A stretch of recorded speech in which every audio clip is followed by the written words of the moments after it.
लाजवाब है दुल्हन भी लाजवाब। आज से हमनी के शादी हो गई तो रउआ हमार बाबू हो गई नी।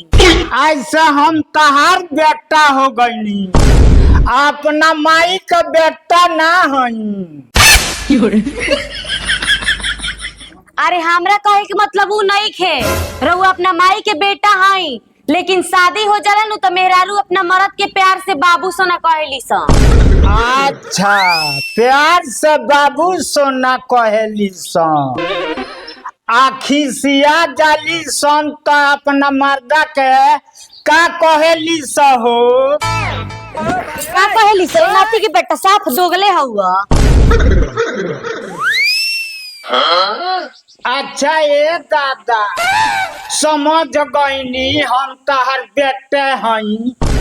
हाँ तो आज हमरे से वादा करी, जौन हम कहेम तौने करेम, अपना माई बाप के बात ना माने।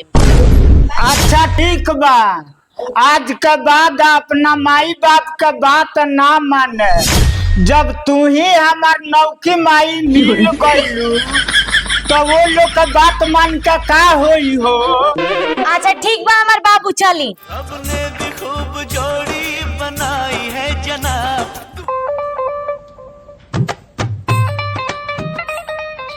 बाबू आज से हम तहार बेटा ना हई, अपना नौकी माई के बेटा हई।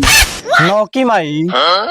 लेकिन एक सेकंड भैया तू को बिया कल हो जी नौकी माई कहता आ हमरा से बतइबो ना कइल हो।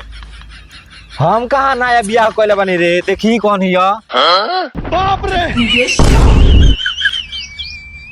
रे ई कौन हिया रे? ए मर्दे बियाह क के लियनी है। अच्छा इहे नु तहर नौकी माई हिया। रे साला बकलोल, तो बियाह क के लियाल बड़े तो हमर माई लागी कि हमर पतो लागी रे? बाबू बिछिल गई है, बिछिल गई है। ई हमार मेहरारू है, तहर पतोई है। अब जान गईनी तेरा माई के अब जान गइलो।